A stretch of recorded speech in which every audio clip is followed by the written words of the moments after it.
All right, well, come on, let's hear it. Who's got the fucking big brain ideas? I mean, everyone's like fucking jacking themselves off about this dagger, but is it really that useful? Think about it, right? You know, because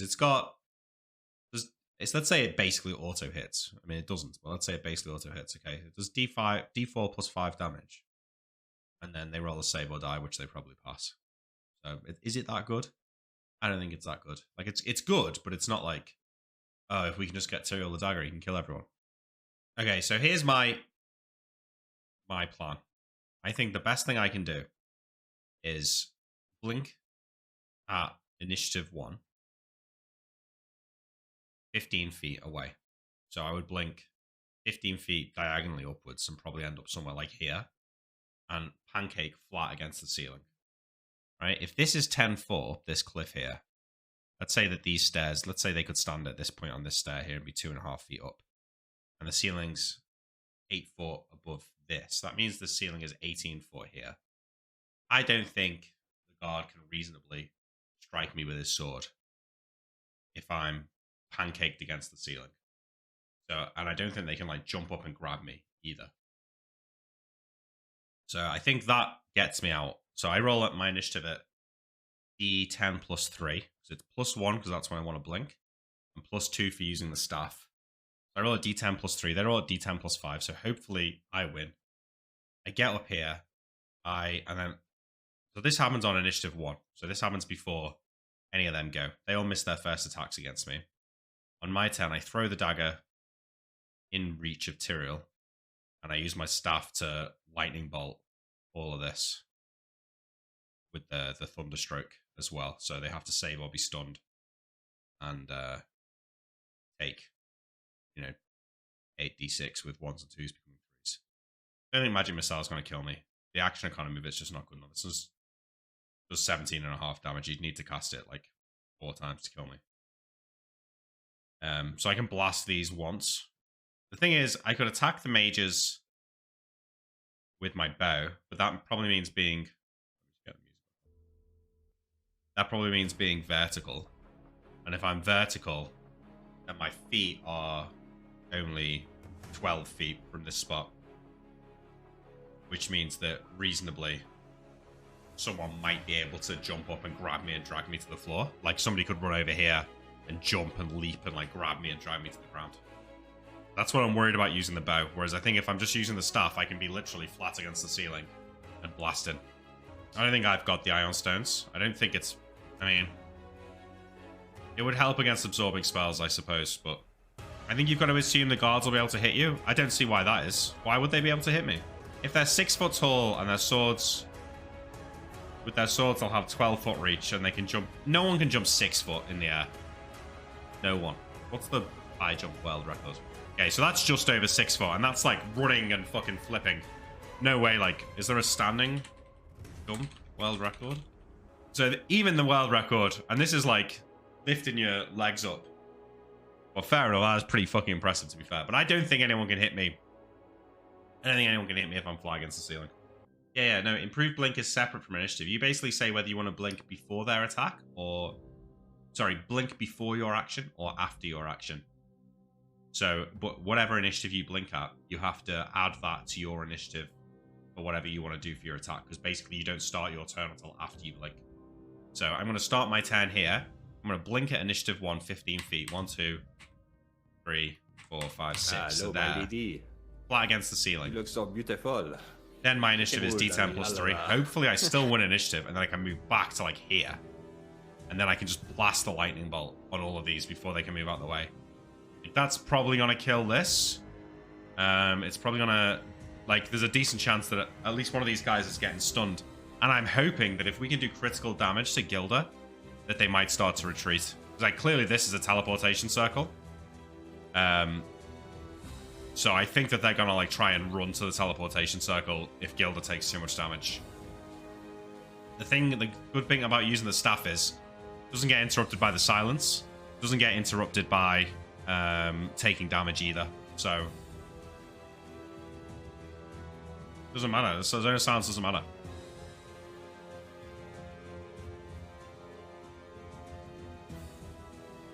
If if I blink to Tyrael, okay, let's say instead I blink 1, 2, like to here. I hand the dagger to Tyrael and I lose initiative. I'm dead, right? Because these guys will come and attack me and I'm going to die.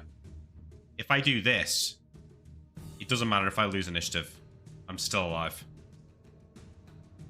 Phantasmal Illusion, it's not going to kill me. Like, let's look at... I get a save. It's a save or die, basically, but I'll pass it, probably. What is Phantasmal Color level? It's level 4, is it?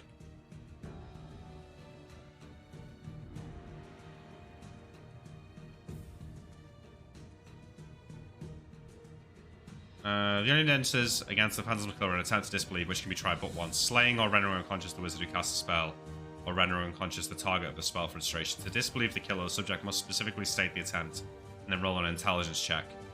This roll has a -1 penalty for every 4 levels of the caster, so I'd get a +4 on my intelligence check. So I'd be rolling a d20 plus 18. So basically it's a 3 or lower. Special modifiers apply.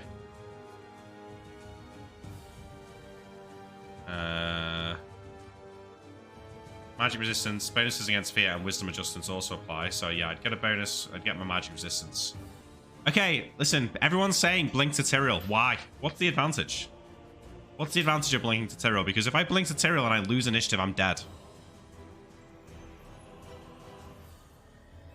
Imrit would know it's an illusion because why would a Tropos turn up now? I mean, I know it's an illusion. The same reason Imric would know it's an illusion. I didn't betray a Tropos. I did exactly what was asked of me.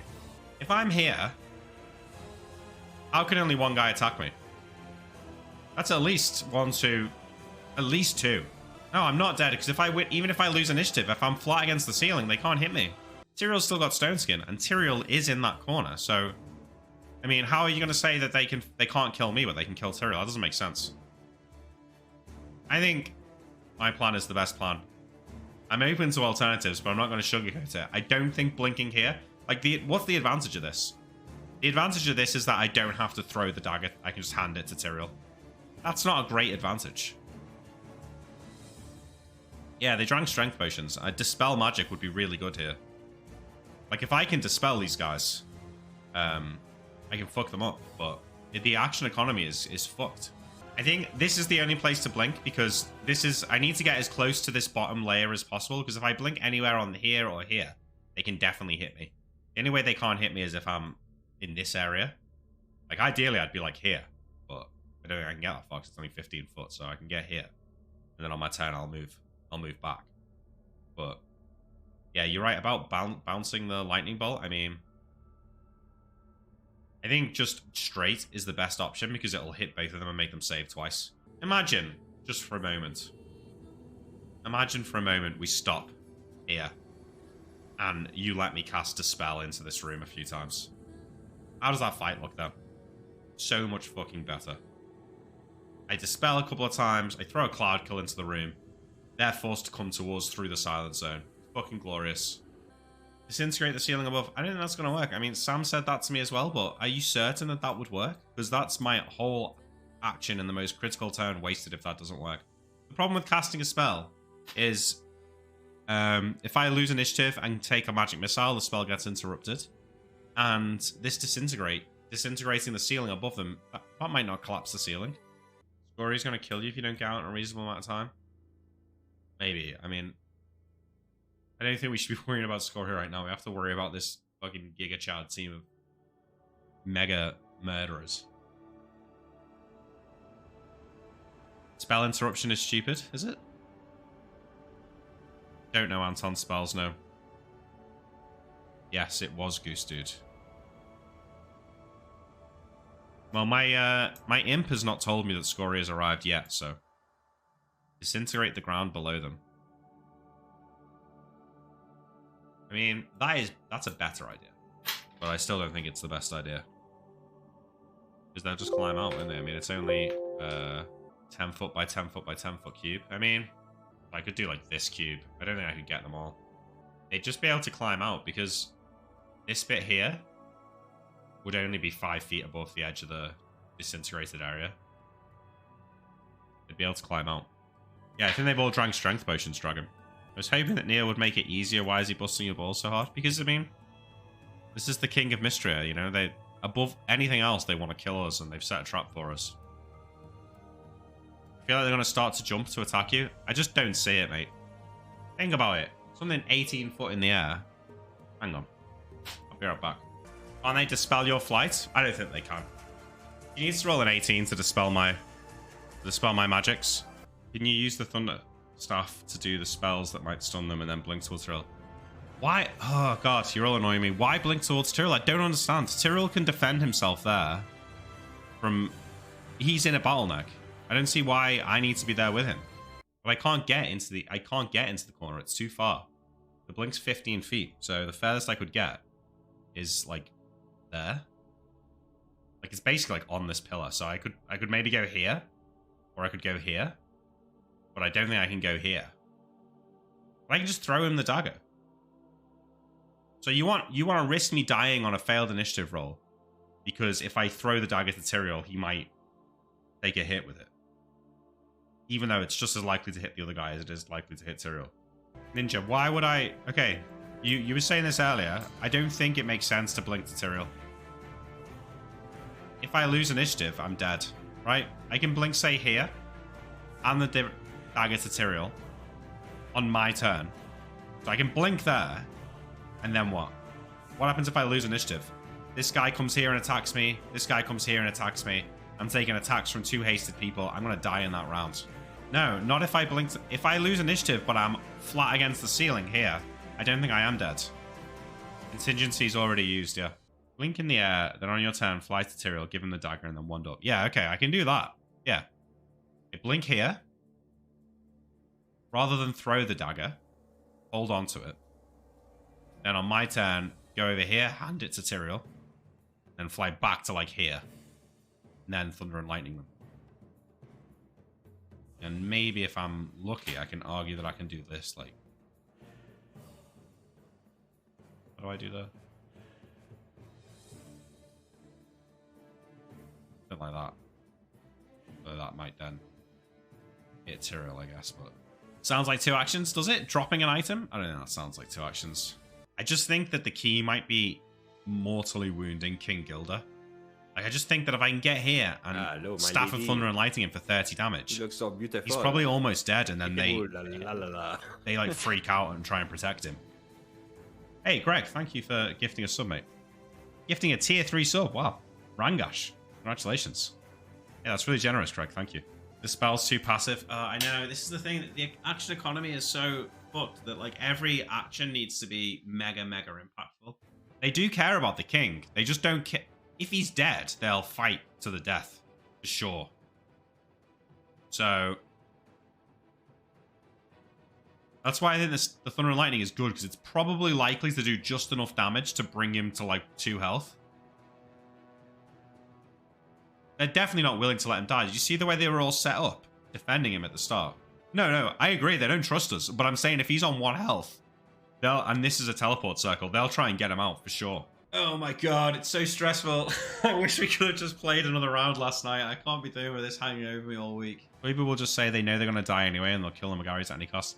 Nah, no way. If the king's low, they'll try and protect him. They definitely will. If the king is dead, they'll fight to the death. I believe that. But I do think if Gilder is low, there will be some attempt made to keep him alive.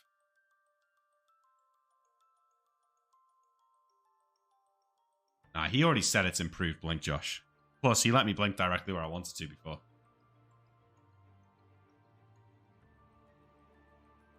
Where do you think they'll move to if they realize they can't hurt you? I think they'll go to attack Tyrael. What if Gilder's at 2 HP and the guards go to rescue him, but he kills himself like a Giga Chad to make sure he die? I have to say, when he was like, Anton McGarry, I am King Gilder of Mystria, and I sentence you to death. It's pretty badass. I have to say, you wouldn't have seen the Queen doing that. Disintegrate isn't touch. I think it is ranged, but it's a save or die. It's not that good. I feel like I asked him how high the ceiling was, and he said it was 8 foot above here. That doesn't sound like it's sloped, because if it was sloped, it would be like 6 foot here and 8 foot here. But he said it was 8 foot above this platform, so I'm pretty certain that It's got to be a flat ceiling, right? Surely. How hard are you going to argue with Neil when he says if you plan on using the staff, you have to roll it with staff initiative? Staff initiative is 2, so... yeah, happy. 8, 13, and 8. Yeah, exactly. So 8 here, 13 here, 18 here. There's no way they hit me if I'm flat against the ceiling here. If I could show you guys outside and I held my sword up, there's just no way you could hit something 18 foot. That's fucking high as fuck, dude. That's like... I mean, how fucking high is a house? How tall is a house? It's just fucking... It's as tall as... It's about basically as tall as a house. You telling me you're gonna fucking attack someone on the roof of your house from the ground? No. No chance. Look. 18 feet, mate.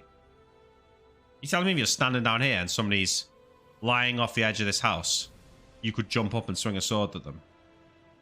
Not a chance. Not a chance. I'm not having that. Sorry. No way. No way. That's bullshit. They can try and jump and grab me. I mean, they can try. They're wasting the whole turn doing that, though. They're going to drink potions of fly? Well, perhaps. They jump off the 8. Yeah. Okay, that's what I'm saying. So they leap off here, right? They run off here. I'm now 8 feet above them. So they do a running jump with their sword and they swing. Okay. Maybe they hit me there, but there is no way they get 4 attacks. They get 1 attack doing that. And they might do. You know, maybe they hit for 15 damage. I don't think that that's going to kill me. I feel like this is my best chance of surviving. If I'm here, I'm fucking dead. They're going to come here and get 8 attacks on me and I'm dead. This is the only way to survive. No, they can't run up and do it twice. Bullshit. I'm not having that. That's nonsense. They fall 10 foot in plate armor. Yeah. They take damage. That ends their fucking turn. They'd be falling more than 10 feet. They'd be falling like 15, 18 feet because they'd be having to leap up to get me and then they're crashing down to the ground. I don't think they can get... I'm sorry. They cannot leap, attack me, crash to the ground, take, D10 damage, get back up, run all the way back up these stairs, going through the king, climb, or maybe having to climb up here, run back around this pillar, leap again, take another D10 damage. I'm just not having it. No way. It's beyond wacky.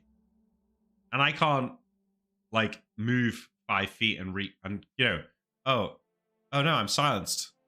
And recast it. Sorry. No. With how easy they hop 5 feet walls, they can do anything. Yeah, it's not exactly easy to hop a 5 foot wall, is it, in plate mail? Yeah, and they'll attack Tyrael instead. They'll come here and start fighting Tyrael. That's exactly what they did before. When I was flying here, they all attacked Anton. Can we talk about the idea that the assassin was holding the dagger, but somehow you need to use a full time? I just don't want to get into that. Somebody's already made a really good post in the Reddit thread about why that was fucking bullshit. Neil kind of really fucked me. I mean, I think there's a whole thread about it. Which I agree with, to be honest. I do feel like Neil kind of fucked me personally over. Nick is rightfully pissed. Neil is unreasonably cruel. Imric is mostly fine. The problem is Tyrael. There are 2 insanely wacky situations that happened in this episode. In the pre-round, Tyrael enters the silence. Nick says, wait, maybe we should dispel the silence, but is unable to communicate it due to him not having a telepathic link to Tyrael. When he attempts to get Anton to tell Tyrael, Neil shoves the conversation forward and they roll initiative. In round 1, Imric rolls into initiative with the spell magic and tries to walk out of the silence, but the doors are closed behind him. When he asks if he can change his action, he is told no and loses his turn. Imric had 0 chance to dispel the silence. He couldn't do it in the pre-round because Neil forced initiative to be rolled as soon as Tyrael stepped forward. The doors were closed at initiative 0. Imric, the character, could have seen the doors closing, but Neil informed Nick that the doors were closed only after trying to move into them and forced Imric to lose his turn. In round 3, Nick enters the main chamber with Lance of Disruption as his initiative. The Cleric of Terrassa silences Imric. Neil lets Imric get a half action, which is described as you can do something that is half an action, like you can do half a complement of attacks. Imric then goes to the body of the assassin and is presented with the following choice. Do you want to use your detect magic, which takes all round to locate the dagger, or do you want to roll the body over and make a perception check to find it? Imric thinks that the risk of the perception check comes with the reward of keeping his action. Even if you considered rolling the body as the half action, Neil declares that the dagger was in the hand of the assassin, which nullifies that point. Neil then rules that Imric does not get any attacks after the blink behind the king. Justification is, you can do something that takes half an action, which is moving and searching a body. Moving is not an action, so it shouldn't be considered. And Imric didn't search the body, he looked and saw the dagger was in the assassin's hand. And then blinking, which is at will and also doesn't use an action. Imric shouldn't have gotten one attack. Now that Nick understands what Neil meant, he says that the blink should be rewound, saying that isn't what he would have done, but Neil says he has to stay in place. Neil then proceeds to surround him with 6 attackers, putting him in a position where the entire party will likely die if he loses initiative, and if he wins initiative, then they are lucky to save 2 brothers. This is insane robber of player agency. The battle should be rewound to when Imric chose to use the blink, with everyone now understanding the proper amount of attacks. This ends in a TPK, and it's a despicable way to end a 2.5-year campaign. I mean, I have to say, I sort of did feel like that at both of those times. I appreciate for Neil it's hard to manage all that, but he's right. Committed pig. I seriously wonder why encounters like this only seem to happen in ToS or to Nick, and even in all the campaigns Nick has been there, there's been a few encounters I would deem unfair than in ToS. The only reason it happens in ToS is because it's the only way to pose a threat to their characters. You need some wacky stuff to kill them. It's happened way before they were level 15 as well. I think it has more to do with the players. Destiny has expressed multiple times that his favourite part of D&D is making crazy plays and overcoming overwhelming odds. I think he really enjoys high-risk, high-reward plays and outsmarting the game while DM. Nick's the most experienced player in the trio as far as I know, and is a veteran Arcadia. I feel like his carefulness kind of would balance out with Destiny's risk-taking in an ideal scenario. Mutant is just a top G and a total honey.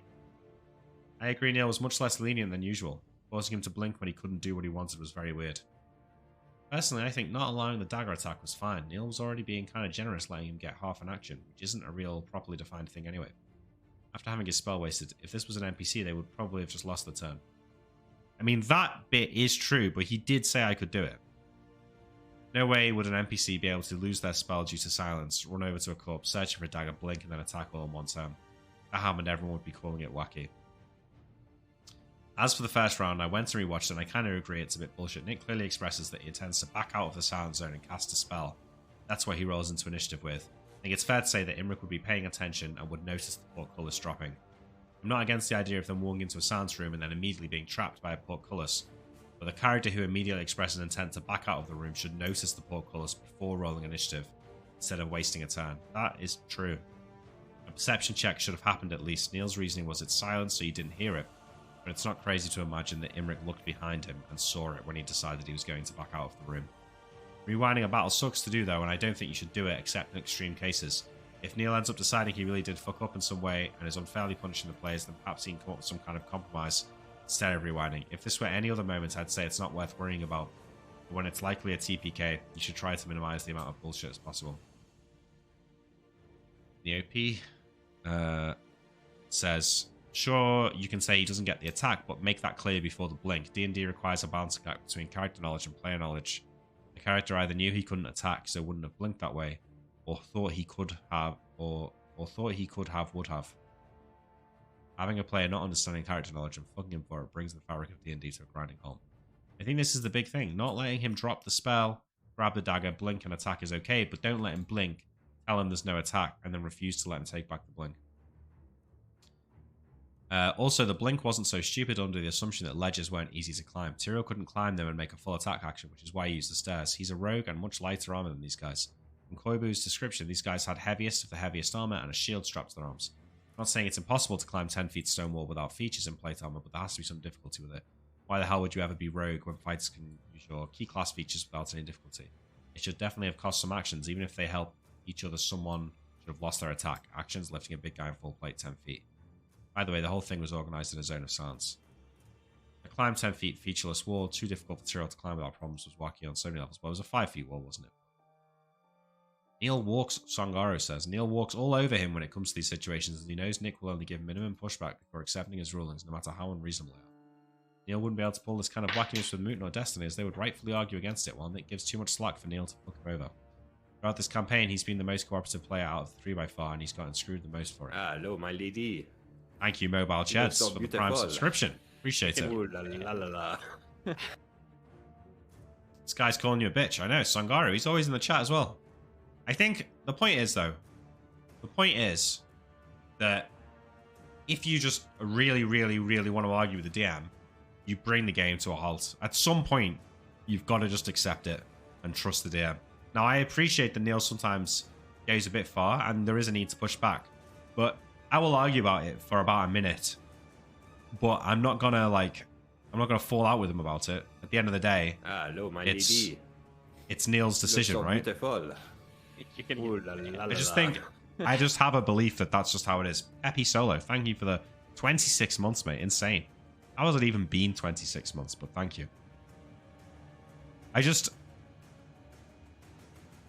I've always been that way. I'll argue a little bit, but at some points I'm just going to give in because it is what it is. I think Destiny or Moot would have fought to the death over trying to cast the scroll in the Silent Zone. Yeah, maybe they would have. Is Koibu confusing you betraying Atropos with Tyrael making that plan of having his first baby with a prostitute? Problem is, if Koibu admits that, he might just say, alright then, Atropos turns... It's not actually Atropos, dude. It's a spell called Phantasmal Killer.